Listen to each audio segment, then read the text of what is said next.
All right. Good evening. Good evening, everyone, and welcome to ATP Live Monday. All right. Welcome to ATP Live Monday. This is a program where you get to ask any questions you may have about the health of your children, and we tend to answer them in the next 1 hour or so. So welcome those of you joining on Instagram, on Facebook, on YouTube. Yeah, welcome to Atp Live Monday. I am Gbemisola Boyede. I'm a pediatrician and I'm here to answer any questions that you may have about the health of your children in the next 60 minutes. So, but before we start, I'm just going to encourage you to share the link, share the video, help us share the video so that those who need to be here can be here. I'm going to do the same and I'm going to share to our groups. We have 4 groups, by the way. Ask the Pediatricians that most of us are familiar with. We also have ATP Family and ATP Still a Mom and FTM Facebook groups. Those are our groups. So I'm going to share the link to all our groups so that everybody can see and everybody can hear. And I hope you've been having a lovely Monday. So welcome to ATP Live Monday. This program is brought to you by Ask the Pediatricians Foundation, and this is a program where you get to ask any questions that you may have about the health of your children in 1 hour, and I'll try my best to answer them in 60 minutes as well. But of course, if you have questions after the live session, not a problem. Just go over to our Facebook group, and then you can post your questions there. Our groups there for you from Mondays to Saturdays. And when you post your questions on our group, we will try to answer them within 48 to 72 hours. We try our best. Sometimes we do that within 24 hours, actually. But for some complex questions requiring specialists, you may have to wait a little bit longer. And so that's our own way of supporting the health of children in Nigeria. And beyond what we do online, we also do a lot of things offline. We do community outreaches, and we have presence in all the states of Nigeria. And so feel free to support us. And if you want to be a volunteer, you're welcome to join us. I'm not so sure why I can't pin our. I want to pin the. I just want to pin the videos in our group. So just give me a few minutes to do that. So just make sure the video is where everybody can see it. Okay, I'm able to do it on the. I'm able to do it on my phone, not on my laptop. I don't know why that is. Okay, and those on Instagram, you're welcome as well. Thank you so much for joining us. I can see some of you on Facebook already. Thank you so much for joining us as well. So welcome. If you are skipping announcement, you are free to ask any questions that you may have about the health of your children. We indulge you to please start every question with the age of the child. For us as pediatricians, our constituency is quite a wide one. So we see people in different categories. So the age of a child is so important to us if we are going to be able to answer your questions correctly. So start with the age of the child. Tell us a brief summary of what your concerns are. Not the whole life story of the child, just a brief summary, what is relevant to us answering you. And please ask very specific questions. Yeah, I know that sounds redundant, but people sometimes just put information in comments about something, and I'm not really sure what they want me to do with that information. So help me uh, to know what to do by telling me exactly what it is that you want me to respond to about your comments. So ask questions, or be very specific what you would like to know as well. So I think that's about all that I need for you to know in time when you're asking your questions. So it's the floor is open now. So if you're on our Facebook page or Instagram or YouTube, just put your questions straight away into the comments box. I will see them, I'll read them, and I will answer them. But if you're in our group, you have to click on the video, because what we share to the groups uh, is the page video. So if you just put your question directly in the groups, I won't be able to see your question. But if you click on the video and put your question directly under the video, then I'll be able to see it in my control room here in the studio, and I'll be able to answer the questions. So feel free to start to ask your questions. Welcome again for those who are just joining. This is Atp Live Monday. I can't see any question yet on Instagram, on Facebook. I get people are just coming into the room. So welcome, welcome, welcome, and welcome to ATP Live Monday. Feel free to start asking your questions now. We just have about 55 minutes left, so that we can answer them and we don't have to rush towards the end of the program. Okay. And for those who like to just read and know more about some of these topics, you're welcome to check out our website. That's www.askthepediatricians.com. You can read some of the topics there. If you like to listen, you can listen to our podcast on Ask Dr. Gbemisola podcast.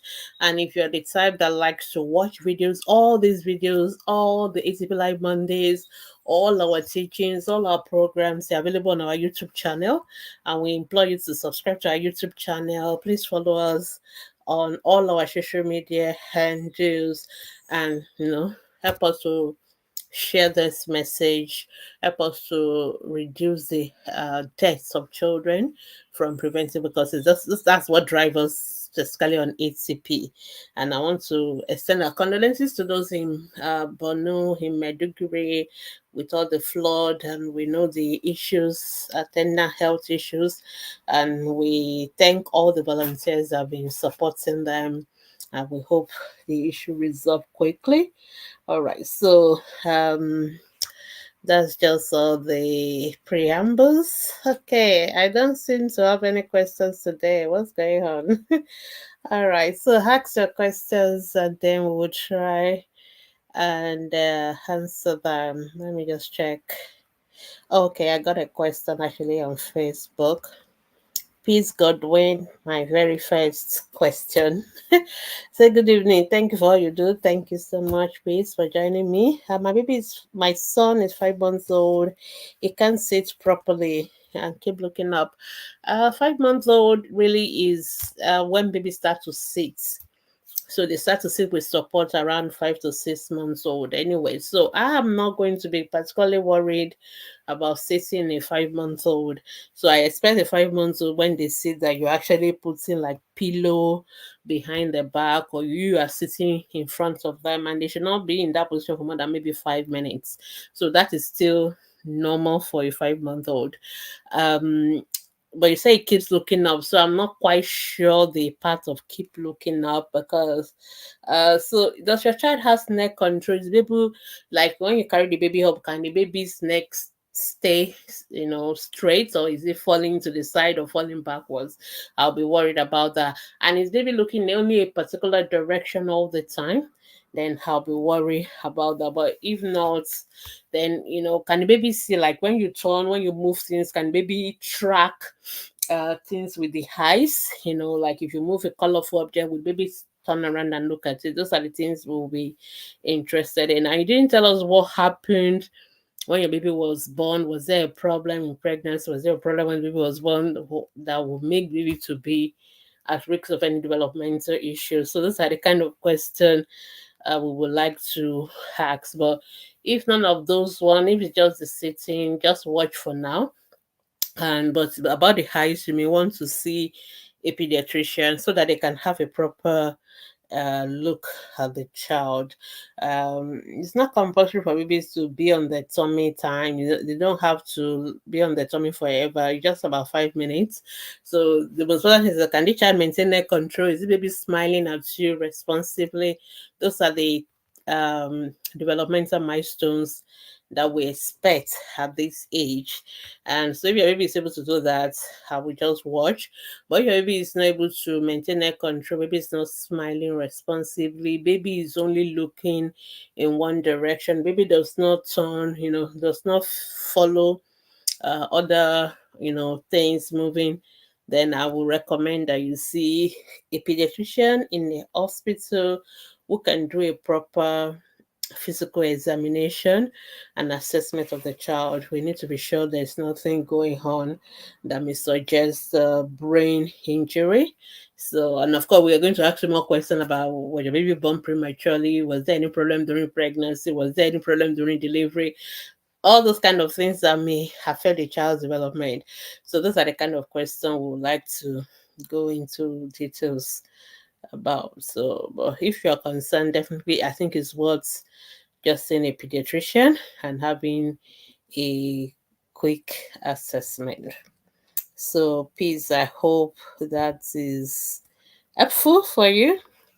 Okay, all right. Okay, I got a second question by Omeke Abigail. I think today is Facebook day. Last week it was Instagram. So today I've not got any question on Instagram, but several on Facebook. I mean, if you're on Facebook, not several actually. Okay, let's just go on. Omeke Abigail say, what can cause fever at night? There are many causes of fever, whether it's at night or in the afternoon or in the daytime. There are several causes of fever in children. And malaria is not the only cause of fever in children. I know Nigerian mothers, let me not say Nigerian mothers, I think Nigerians generally, we just always think every fever is malaria. In fact, we sometimes use it interchangeably. So when people say I have fever, they actually mean they have malaria, or when they tell you they have malaria, they mean they have fever, and that is not true. Okay, so let's stop. Already from the way you wrote your question, you already making that assumption, and that is a very wrong assumption. So you assume that when your baby have fever at night, it must be malaria, and now that you've treated the malaria and the child is still having fever, then what else could be wrong? Let me just start by saying that assumption is wrong. Malaria is not equivalent to a fever. Fever just means the child's body is hot, and there are several reasons why the child's body could be hot, and some of them are not even medical issues at all. It could be as simple as the fact that you are dressing this baby too much at night with no fan, no AC, no ventilation. The whole room is hot. The child is fully overclothed. Of course, the child will be hot.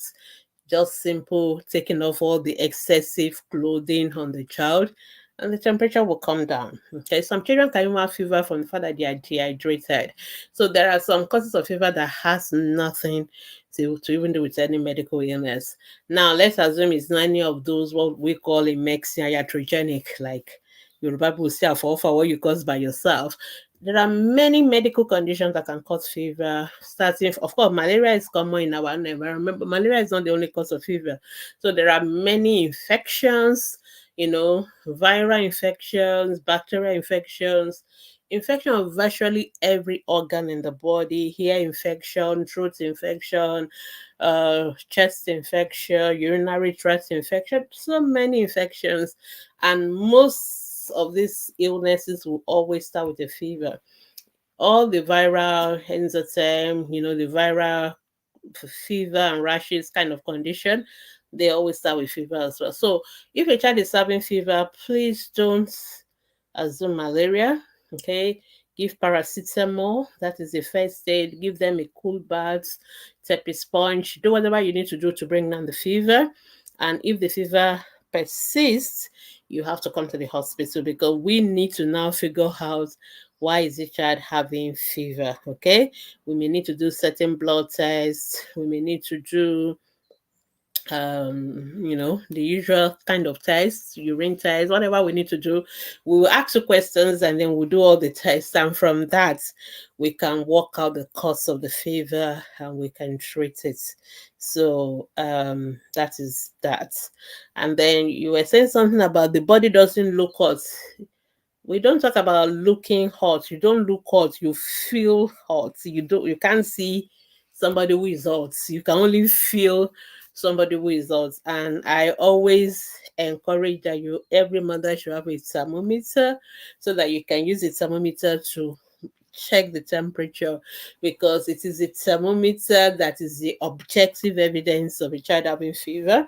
You didn't tell us, Amaka, you didn't tell us what the temperature you measure is, because the normal temperature is between 36.5 to 37.5 on your digital thermometer. So anything above 37.5 is high, because that's another thing we need to be sure, because a lot of mother will say, oh, my child is having temperature. What's the temperature? Is 37. That is not temperature. That is normal temperature. That is not fever. So I always want to know what is the temperature you measure, so that we are even sure the child is actually having a fever in the first place. And if you think your baby is hot, you feel them with the back of your hand, around the neck, around the chest or the abdomen. That's how you feel it, or even the front of the head. That is how we feel for temperature. And if it feels hot or warm to you, then you get a thermometer and put it either in the mouth, under the armpit, wait for it to beep, and then you can read out what it says. And then that is how you make, if it is more than 37.5, that is how you know that the child has a fever. And then that is how you can now um, give paracetamol or tepizone, do whatever you need to do, and then you can now uh, seek for medical consultation if the temperature is not down. Okay, Omoke said the temperature is 38, so 38 is high, yeah, 38 is fever. Okay, so I'm happy you are still listening to me. Okay, so 38 is fever, and so you should give paracetamol. And if your child is, though it's 38 is still not like what we call high grade, it's still low grade fever, but then it's still fever. And I will recommend that you see a doctor. You didn't, how many days has it been going on now? Let me see. You've not told us how many days, but you have to see a doctor if it's been going on for a few days. Definitely, if it's going on for more than 24, 48 hours, you have to see a doctor, and then they'll be able to assist you. All right, peace, Godwin. Thank you. You said, I hope you got the message. Major Evers, you are welcome. You are not too late. We are still here. So feel free to ask your question. Instagram people, they are so chill today. No question on Instagram. Well, Facebook people are asking their questions. So feel free to ask your question. All right, thank you, James. Omeka Abigail. Okay, yes, we've answered that. So let's continue here. So for those who are just coming in, I can see some of us just joining now. Feel free to ask your questions. This is ATP Live Monday. ATP Live Monday is a program where you can ask any questions you have about the health of your children, and we will try and answer them in the next 60 minutes. So that's what ATP Live Monday is. Okay. Okay, so Make said your baby is having fever for 2 weeks. You have to go to hospital, please. I need to address that. Some of us mothers, I don't like our. I know we are the first doctors and we always try, but the good thing about it, one of the mark of a good doctor is to know the limits, to know when you need to call in all the specialists. That does not mean you are not a good doctor. Actually, that means you're a very good doctor if you know that, okay, I think I've done my best, now it's time for somebody else to have a look. So I'm like, okay, you shouldn't be waiting for your baby to be having fever for 2 weeks. 2 weeks is a long time for your child to be having fever. If your baby is having fever every night for 2 weeks, I am definitely worried about that. So please take this child to the hospital. And so while I'm on that, this is not just for market, this is for everybody. Please, once our children are sick, 1 day, 2 days, please let's take them to the hospital. We pediatricians, we are not magicians, okay? And we like it when you come to us early. Okay, we like it when you come to us early. When you come to us early, we can quickly figure out things and we can address them. But if you come too late, sometimes it's too late, and too late is too late. So please, I'm using this opportunity to beg all the mothers, all the fathers, listen to me. If your child is sick, yeah, you can say, let me watch 1 day, give paracetamol, do your first aid. After day two, the child is not better. Please come and meet us in the hospital. Don't waste time. All right. All right. Lola Williams, Instagram, maybe it's 9 month old and has three nuts allergies. Three, like, different kind of nuts, or is there anything called three nuts allergies? Anyway, your child has allergy. Yeah, will she outgrow it eventually? That's a very tough question to answer. The truth is we don't know. Some people may outgrow their allergies, some never does. And some people are very, it depends on how severe the allergy is. Some people have very severe allergies that even the smell, even the oil of the nuts, can trigger of a very severe anaphylaxis. That's why most of the schools, they will say this are nuts free school, because some children cannot even, they will react to another child eating the nuts next to them. Not they are not the one eating it. They are not even touching it. Just somebody else doing it next to them. They can react severely. So most schools don't allow nuts into the schools. That is part of safety. So we can answer that question. You can see the allergy specialists, doctors who are specialists in allergy. They can test the child for you. They can do some way of finding out, and see. Sometimes they try to challenge a bit and see, and then they will tell you no. But I don't think most people want to take that risk. So if I were you, I would just stay off. Anything your child is allergic to, just stay off completely. And some people have bad ones. If your child has had a bad one, we may need to give the child what we call EpiPen, something that they must always have with them, so that if they get exposed unconsciously, inadvertently, to the source of allergy, then somebody can give them the EpiPen to stop the anaphylactic reaction, which can be bad, which can kill. But some are not so bad, and so some may be mild and they may outgrow it. So, at 9 months, your child is already having nuts. That's very early, really. So I would really just say stay away completely from nuts. Yeah. Then you should stop giving the child. So you said she breaks out in rashes and hives and. Yeah, you should stop. Okay, you have EpiPen. Okay, good. That means you must be living in one of the advanced countries. Good, good, good. So please don't go near nuts for now. Just stay away and always have your EpiPen with you and all that. Okay, coming back to Instagram. Okay, Amaka, you're still having some question. Does dehydration cause sucking highs? Of course, that's one of the features of dehydration. So somebody is dehydrated, their eyes may be sunken, they may have dry lips and all that. So, but why should your 5 months old, is a 6 month old baby be dehydrated? Your baby not sucking, your baby not eating, baby not drinking.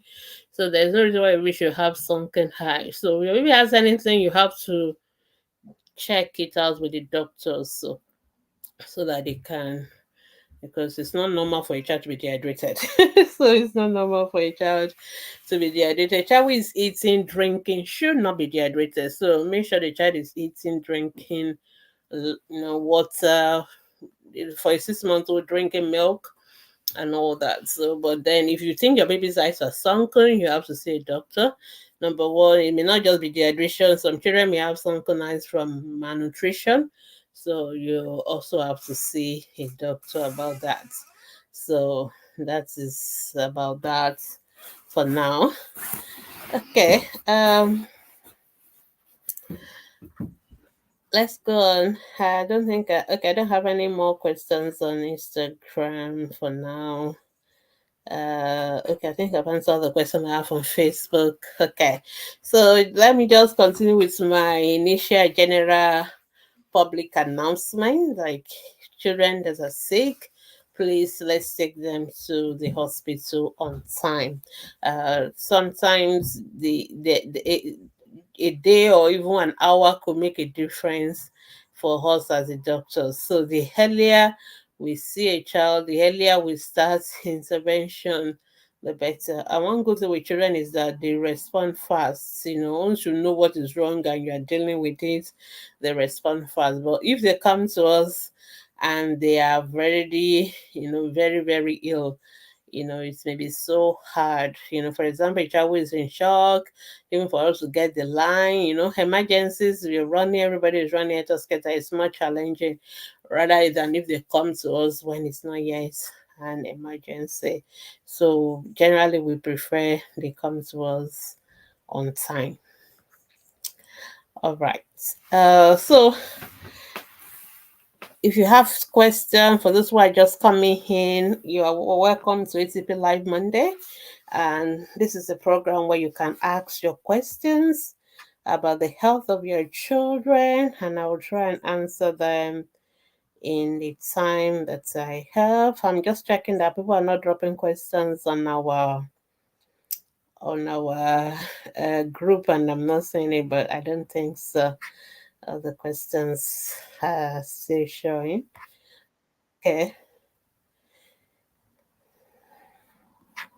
Okay, Lola Williams, yeah, you're lucky that your child is in a country where you can have access to EpiPen because it's ridiculously expensive. But I'm happy you have it, so at least that's reassuring for all of us.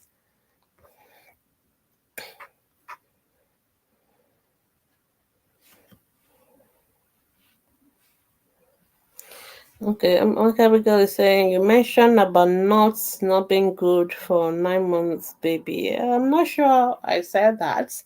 Okay, so 6 months old should not take something like peanut butter. It's not everybody that is going to be allergic to nuts, but I was saying that because in schools, I don't know whether you're talking of what I said today, but I was talking about in schools.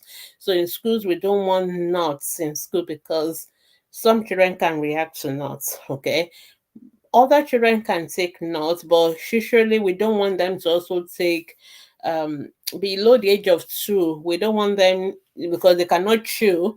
You don't want them to choke as well on nuts. So, but if it's of course if you've ground the nuts like if we give 6 months old and above ground nuts, but it has to be made into like powder. It has to be ground and all that. And the first time you're going to give it, you need to test that the child is not allergic to it. So the first thing you do is just give a little, even just rub it on the skin or something and check whether they did not come off with rashes or something like that. So this is a challenge for those of you mothers that like to give all these so-called Tom Brown or all these cereals that people make, and they have mixed several things together and they've blended them together and they're selling it, and they're always like it's the best. No, it's not the best thing when you're starting your child on complementary feeds. When you're starting children on complementary feeds, you want to be sure that the child is not allergic to any of the things you're giving the child. And the way to know is that you give each item separately. If you give something like a mixed product, you want to know what the child is allergic to. So if you have mixed your millets with guinea corn, with granules, with everything, even egg, because some children have egg allergies, some children have fish allergies. Children can react to anything, even milk, cow milk, everything. So we always recommend that you do one thing at a time. So if you give pap alone, maybe with your breast milk, and no reaction, that your child is not allergic to pap, and then maybe next you want to add your egg and mix and see whether the child reacts. If the child doesn't react to them, at least you've clear egg and pap, and then you can try your granola. But the first time you're going to try anything new, you have to give very little quantity first. So watch out for rashes. Luckily, most people don't have allergies. Allergies is not something common to everybody. Most people don't have any reaction. So most children, you give them, whether it's your beans, soya beans, or it's your granules, whatever you mix together, the children are not going to react to them, so they'll be fine. But because you never know who is going to react, so you will always recommend that you give. So we never said that you can never give your 9 month old or your 6 month old nuts. What we're only saying is that the first time you're going to give is you need to check for possible allergic reaction to them. That is in your own house. But if your child is going to other places like crèches or schools, you need to be careful. You need to let them know, because it's better not to go with things that have nuts. And most of those places have what we call nut free zone. They have policy about that, because other children who are not even taking it, just you bringing it into their surrounding, they can have a terribly anaphylactic reaction.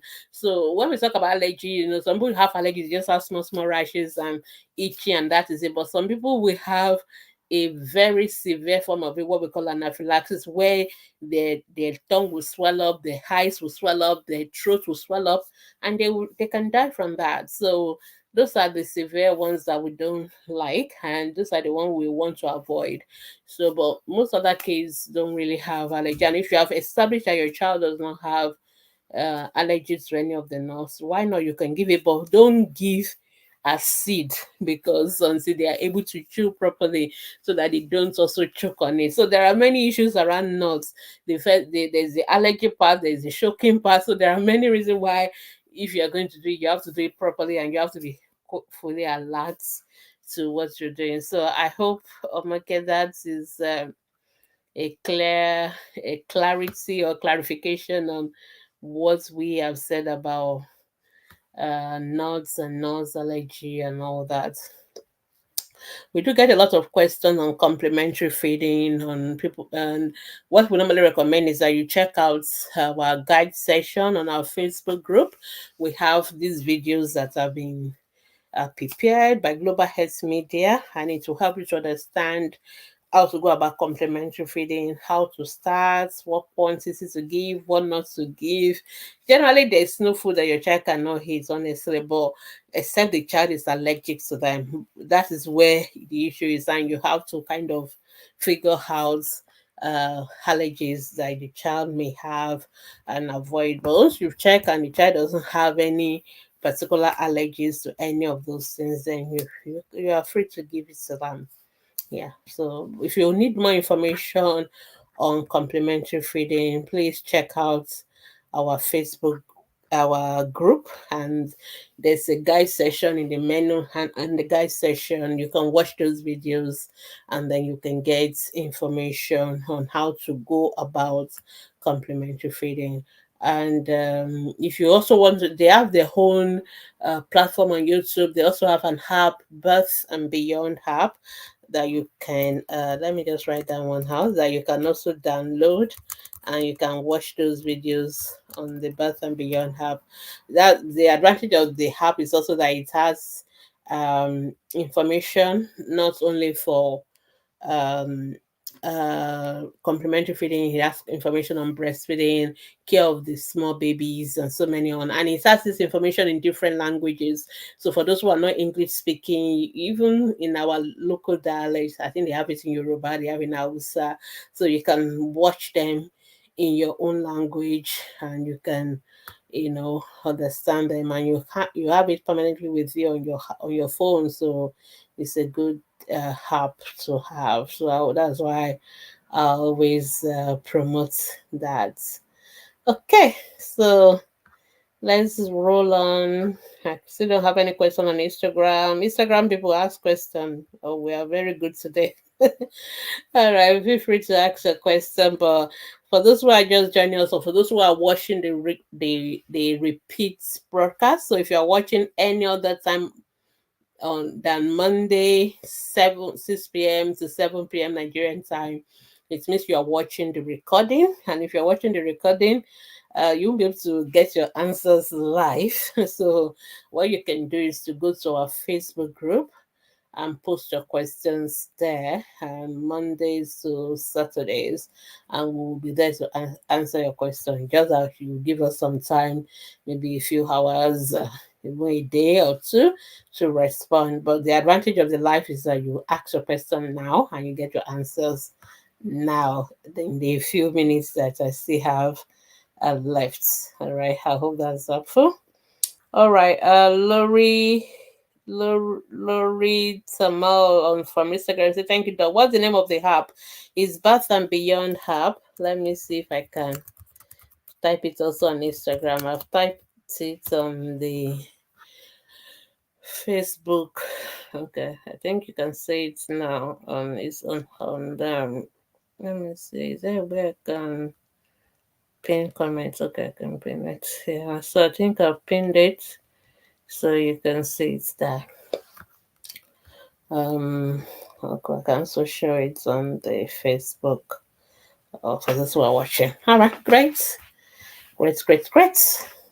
So while I'm waiting for your question, I will just talk about some of our general advice for parents. I've been getting lots of questions about immunization, and our immunization is very dynamic. And I know that sometimes before there was a time our immunization was ending at 9 months.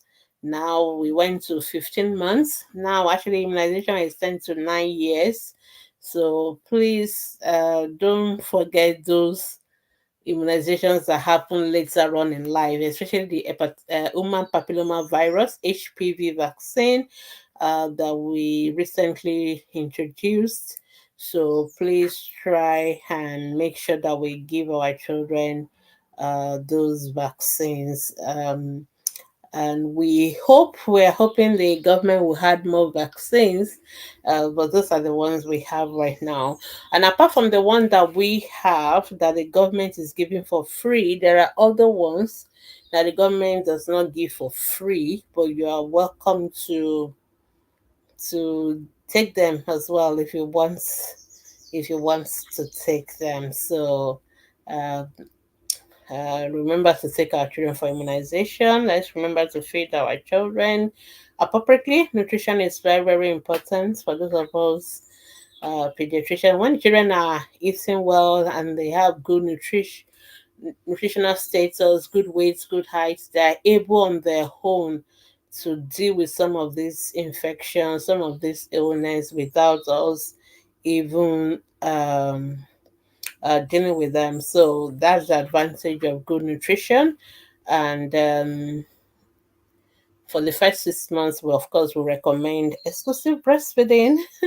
And then after 6 months, exclusive breastfeeding will not be enough. And that is when we recommend that you start giving complementary feeds while you keep on breastfeeding. Sometimes we mix them up. So people think complementary feeding means weaning, which is mean you stop breastfeeding and you start the solids. No, you actually do the two together. You're giving the solids and you're also giving breast milk. That is why it's called complementary. It is a complement to breast milk, not that it's a replacement for breast milk. And we actually prefer you keep doing that until your child is at least 2 years. Okay, and beyond if you want as well. So but at least 2 years minimum. So let's remember complementary feeding. Let's remember uh uh associated for the first 6 months. Let's remember our immunization. These are basic things that we all can do to keep our children healthy. Then the other day somebody was asking me what do we need to have in the house in case of any emergencies. At least one of the things we ATP is doing right now is going to the schools and empowering our children in secondary school, especially on how to handle basic medical emergencies. It's very important that we catch them young, and we've been focusing on children because we know that when we get the children young, they will take that information back home, and then they also have that information when they also become adults, and we expect that they pass it on to their children. We actually give them these small booklets that serve as aid the moment, something for them to remember, like a memory card, just quickly check. Somebody is having nosebleeds, what do I do? Somebody is having um somebody collapsed, next to me, what do I do? I actually have a card here. This is the one we give to the school, so we call it our first aid care tips, and we give schools something that the teachers can have on their desk, but we also give the children the smaller pieces that they can have, like a key holder or something they always have with them, so if there's an emergencies, they can quickly know what to do. And we have the same information on available online. So we have our QR code that you can scan it. It's available, that you can download it for free. It's part of what we do to help parents know what to do in case of simple emergencies. So we have information on if there's burns, if there's information on if the children get splinters, like a little bit of wood or something in their hands, if there's somebody fainted, if there's a cut or scrape, there's nosebleed, if there's a sprain, they sprain their leg, or there's head injury, somebody fell, if somebody is having an asthmatic attack, if somebody has taken accidental poison, if somebody is diabetic, somebody is bleeding, somebody lose consciousness, somebody had a fracture, stroke, somebody is choking, somebody is having fever, diarrhea. We just added those ones in case, just to support. So these are information we have available if you want. Now to do CPR, that's another thing. And these are available online on YouTube. You can learn how to do resuscitation. Somebody collapsed. So instead of all of us just surrounding the person and pouring water on them, because that's what you see in most Nollywood movies. And I look forward to us working with Nollywood and some of our because unfortunately that is what people remember. They remember what they watch in Nollywood movies, that somebody collapsed, somebody fainted, and people just quickly start pouring water on them, and then they wake up, they are resuscitated. There's never anything like that. There's nothing called water resuscitation. You should not be pouring water on anybody who fainted. That is actually not the right thing to do. So we have all this information in our ATP first aid tips. But somebody asked me, like, what are those drugs that you should have at home in case of emergencies? And I said that response to emergencies depends on the kind of emergencies. But for moms of children, under the age of 5, things you should always have at home. Number one, you should always have your paracetamol, because children can have fever, they can have fever at any time. And what you normally do for fever is to give them, either you give them is a bath, not cold, not hot, just lukewarm, cool bath, or you put that a little bit of towel in that cool water, like the normal tap water level temperature, and you rub it on the body. But one thing you can always give as medication is the paracetamol. So you should always have paracetamol at home. So if your child is having fever, you can give paracetamol. Because if you don't give paracetamol for the fever, the child can convulse. And that is the second emergency now. So, and most convulsion, there's something you can do at home. To be honest, you have to take the child to the hospital, because the medication we use to stop convulsion, most of them are injections. A few that we give in the mouth, but we only reserve it for people that tend to have a lot of convulsions at home. So most of the time, you still have to take the child to the hospital. So because of that, we want you to always have paracetamol at home. Another common thing that tends to happen to children at home is diarrhea. Children can develop diarrhea at any time, and the treatment for that is just ORS, oral rehydration solution. You can make your own. Usually, you can make, if you have sugar and salt, and I guess most people will always have at any time tea have sugar and salt in their kitchen, so you can quickly make it. But the challenge is that at that time you may not remember how many cubes of sugar, how many table of salt, so it's best to just have the already pre-formulated sachet that you just open and pour into maybe 1 liter of water, shake it together and give the child. So, and some of them nowadays, they make them with oral salt sugars, the oral rehydration salt, and the oral zinc. So the zinc is part of the solution as well. So you can also always have that at home. So your child is having diarrhea, give ORS, give oral zinc, you're good to go. Of course, you should have your digital thermometer so you can use it to check temperature. Of course, if you have things like your TCP or iodine solution, like antiseptic solution, like if somebody has a cut, you can just clean with the antiseptic solution. You can have your like plaster, bandage, and all that. So those are little things you can make your own first aid box, have it at home, so that if there's anything, you know what to do. If there's burns, we don't expect there to be burns because, but I know it still happens. But you can have things like dermasin cream or even your GB gentian violet, that uh violet, purple color liquid. You can have it at home, just in case. But we don't want burns to happen, so prefer that you prevent those kind of emergencies, and you know that's what you can do. But in terms of first aid, most of us can actually go for first aid training. There are lots of free training. Thank God for internet. We have a lot of free training online. So you as a mother, you can be trained in first aid. We expect all our teachers to be trained in first aid. So the simple things. That's what ATP does. So we provide these materials for schools and for parents on what to do. So I think that will help answer that particular kind of question, because I think it's something parents would like to know. All right, I've just been talking because I want to um, kind of provide information while I'm waiting for your questions. But it seems like people don't have any questions today, which is fine, because for us in pediatrics, sometimes we are happy for when things are good and there are no issues and there are no complications. Another thing we really need to pay attention to is hygiene, especially hand washing. I remember we all remember that during the COVID pandemic, all of us were washing our hands religiously.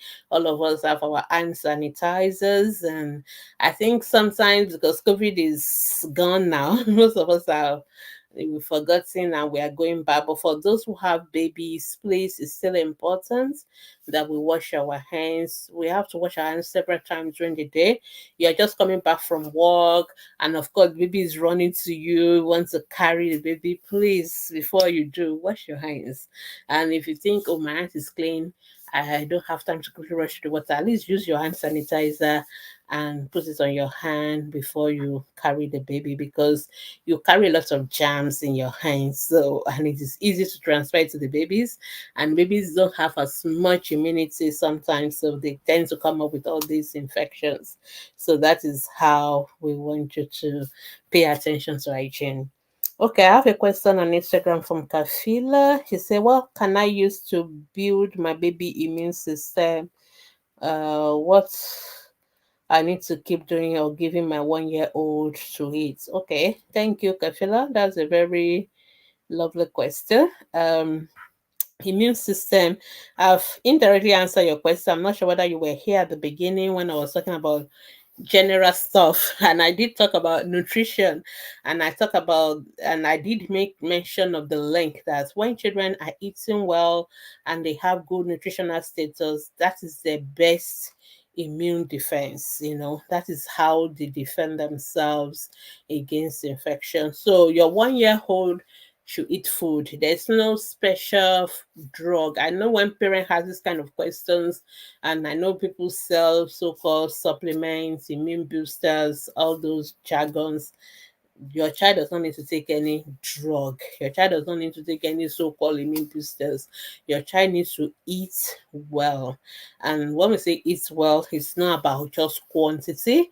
We're talking about quality. So want your child to have the protein, the carbohydrates, and the right proportion, welfare foods, your fruits, your veggies. You need to give your child food so your child is able to maintain good weight, good eyes. So when your child's nutrition is optimal, that is number one way to fight to boost their immune system so that they are able to fight infection on their own. The second thing is immunization. So immunization is actually we are preparing the child immune system to fight these deadly diseases. We call them vaccine preventable diseases. So we expose your child in a way to a controlled version of that disease. That is what we do during immunization. We give a little bit of the disease, of the germ or a product from that germ, and we put it into the child's body. It is not the one that will cause illness, but the body does not see that way. The body will think, oh, I'm fighting this disease, and it will start producing the antibodies. Those are the immune agents. And when the body produces those immune agents, when your baby now gets exposed to the real germ, the one that can cause illness, then because the body is already exposed before and it already has some fighters, immune agents, antibodies stored, it will produce more rapidly and will quickly be able to deal with that infection or that germ, and the child will be fine. So good nutrition, good ensure the child is immunized at least against the deadly ones.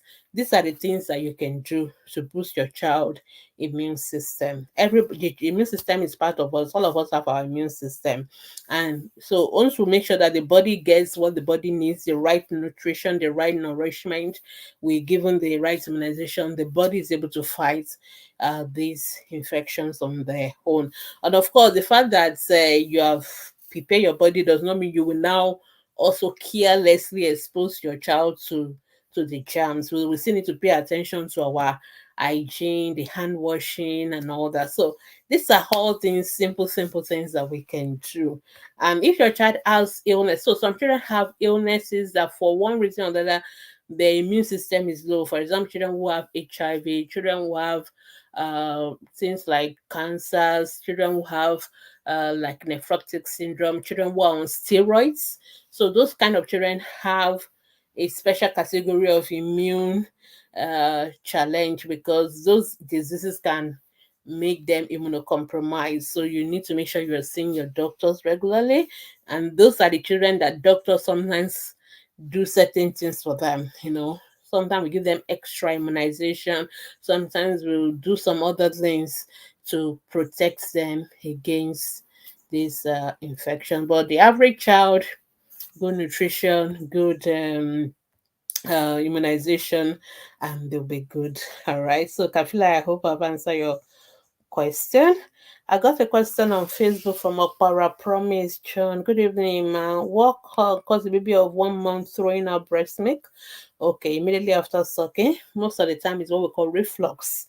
So reflux, and I'm for those who are very conversant with this program, I've explained that's a lot. So babies are prone to bringing back food for many reasons. Number one, the food is liquid, so it's liquid tends to flow, and most time babies are lying flat. They are not seated up like yourself or standing up like most of us. After we finish eating, we eat our food sitting or standing, so the food goes down in terms of gravity. But most time babies are lying flat after eating, so the food, and this is a liquid food, so it's easy for it to flow back the way. And that is what most of us do. We let the baby finish sucking, we just put them flat. It's easy for the food to go back the wrong way. And also the space between the mouth and the stomach is very, very short. It's a very short space. And of course, there are some what we call sphincter or gates that's supposed to keep the food in the stomach, inside the stomach. In babies, those gates or sphincter are not yet fully developed. In adults, people can eat with their head upside down, with head stand. People can eat and the food will still stay in their stomach, because when the food goes into the stomach, there is a gate there that keeps it down there. But whereas in children, that gate is not fully formed. So you have short distance between the mouth and the stomach, a small stomach, liquid food. Baby is lying flat. There is no gates to keep the food locked inside the stomach. So it is very easy for the food to come back. So that's what we call reflux. So, and it's a very common thing in babies. Almost all babies have reflux. So what we normally do is to help the babies by some simple measures. Gravity will help. So when you finish feeding your baby, don't just put them down immediately. Keep them upright for at least 15 to 30 minutes. Yeah. Keep them upright, help them rub their back a little bit so that the gas goes out. Because sometimes when the gas is forcefully, when they're sucking, some of them sucking a lot of gas, or some of us who do bottle feeding, they're sucking a lot of gas here into their tummy. So the gas wants to come out. So in the process of the gas coming out, sometimes it takes some of the food with it as well. But if you keep baby down and you bump them a bit, the gas can go out on its own and the food stay down a little bit. That gives the time for the digestive process to start. So some of the acid and all those enzymes start mixing with the liquid milk, and the milk becomes more congealed, and then you can put them down. A little bit can still come out, and that's why some will bring out a little bit of it, and you see that one is a little bit thicker than the liquid one, but it's still it's not as bad like the liquid, and and it does what you need to do. But as baby gets bigger, as they get older, the space between the tummy and the mouth get longer, the sphincters, the gate matures, and then usually by the time they are 6 months, we are giving them more solid food, so it stays down better. So most babies, they will outgrow their reflux. By the time they're on solid, they stop having reflux.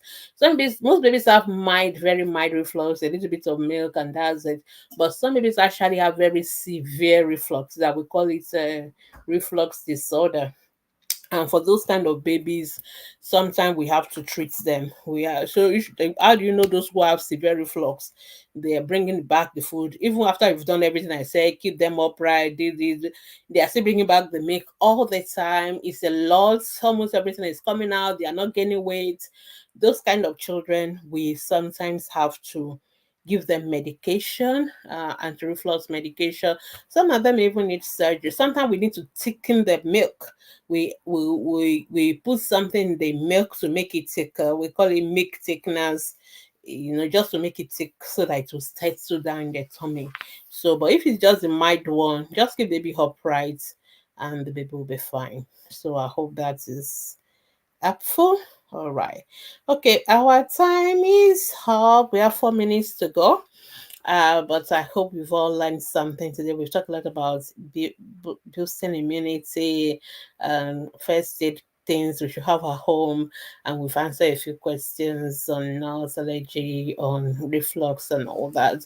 But if you still have any questions, you can always go to our Facebook group and you can post your questions there. Okay, thank you, Opera, and we will answer your questions. But this session is just an hour, and so we're rounding off now. But just remind you that you can always ask your questions Monday to Saturdays on our Facebook group. And one thing we always guarantee you on ATP is that the question you ask, you are sure that the answer you get is evidence based from a pediatrician or at the pediatrician standard level. So you can take it to the bank as well. Also, we also do a lot of teachings. We try to do our teachings on Thursdays, 10 a.m., but you can always watch it at your own time. You can always watch past videos on our YouTube channel, on our Facebook page, on our podcast as well. So feel free to, and even on our website, feel free to check out all these resources that we have. It's supposed to help you raise healthy children. We also have lots of resources for first time mothers, because we know first time mothers are a special category on their own. They have loads of questions. And so we develop resources, videos, books, ebooks, things that can help you navigate motherhood and raise healthy, happy children. So if you need any of those resources, feel free to reach out to us and we'll signpost you to how you can get them. So thank you so much for joining me today. I'll see you again same time next week, God willing. And till then, have a wonderful evening, and it is bye from me. Bye.